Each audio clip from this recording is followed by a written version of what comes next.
April 9-ന് നടക്കുന്ന നിയമസഭാ തിരഞ്ഞെടുപ്പിനുള്ള നാമനിർദ്ദേശ പത്രിക സമർപ്പിക്കാനുള്ള സമയം ഇന്ന് വൈകുന്നേരം 3 മണിക്ക് അവസാനിച്ചു. ആകെ 1269 പത്രികകളാണ് സമർപ്പിക്കപ്പെട്ടത്. പത്രികകളുടെ സൂക്ഷ്മ പരിശോധന നാളെ നടക്കും. പാലക്കാട്ടെ UDF സ്ഥാനാർത്ഥി രമേശ് പിഷാരടിക്കെതിരെ ഗ്യാസ വിഷയത്തിലെ പഴയ നിലപാടുകൾ ചൂണ്ടിക്കാട്ടി CPM രംഗത്തെത്തി.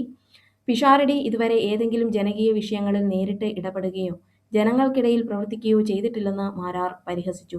രമേശ് പിഷാരടി കോമാളി എന്ന തോമസ് ഐസക്കിന്റെ ആക്ഷേപത്തിനും മുഹമ്മദ് മുഹസിന്റെ ആരോപണങ്ങൾക്കും മറുപടി നൽകി. സീനിയർ നേതാവായ തോമസ് ഐസക്കിനോട് ബഹുമാനവും സ്നേഹവും മാത്രമേ ഉള്ളുവെന്നും ഒപ്പത്തിനൊപ്പം നിന്ന് പ്രതികരിക്കില്ലെന്നും രമേശ് പിഷാരടി വ്യക്തമാക്കി. അഖിൽ മാരാർ കുറ്റം പറയുമെന്നും ഒരാഴ്ച കഴിഞ്ഞ് വളരെ മഹാനെന്ന് അദ്ദേഹം തന്നെ മാറ്റിപ്പറയും എന്നുമാണ് രമേശ് പിഷാരടി പറയുന്നത്.